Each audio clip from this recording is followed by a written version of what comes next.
ধান আর আলুর জেলা জয়পুরহাট। কৃষিতে সম্ভাবনা থাকলেও ভারী শিল্পের অভাবে এখানকার অর্থনীতি একমুখী, ফলে কর্মসংস্থান সীমিত, আয়ও অনিশ্চিত। এ বাস্তবতায় সবচেয়ে বেশি ক্ষতিগ্রস্ত হচ্ছেন নারীরা। গৃহিণী থেকে শ্রমিক, তরুণী উদ্যোক্তা থেকে নতুন ভোটার পর্যন্ত সবাই। কৃষি কাজ করি।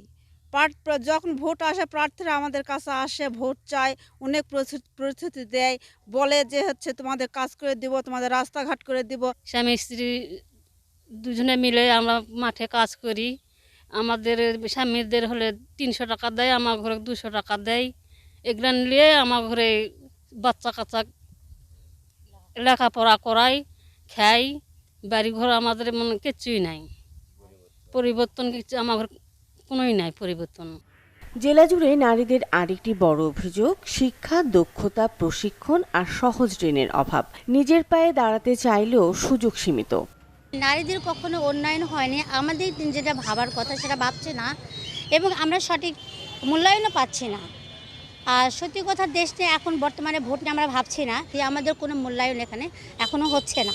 আগেও ভিক্ষা করে খাইছি, এখনো ভিক্ষা করে খাচ্ছি, কোনো পরিবর্তন হয়নি।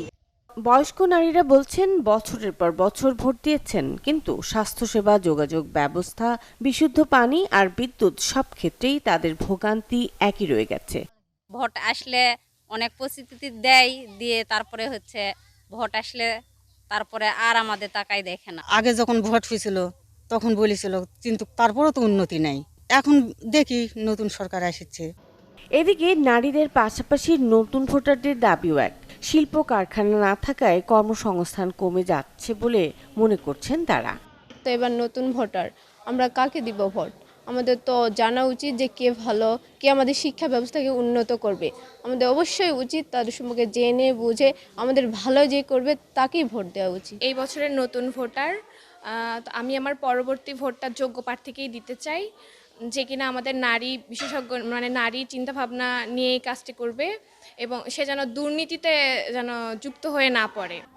বিশ্লেষকদের মতে শুধু ভাতা বা প্রতিশ্রুতি নয়, ভালো সড়ক, বাজার ব্যবস্থা, কৃষক আর খামারিদের সহায়তা থাকলে নারীদের জীবনেও পরিবর্তন আসবে।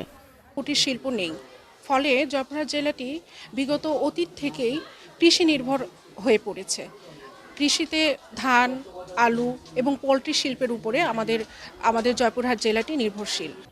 দিন বদলায়, সময় বদলায়, কিন্তু জয়পুরহাটের নারীদের উন্নয়নে ভাটা।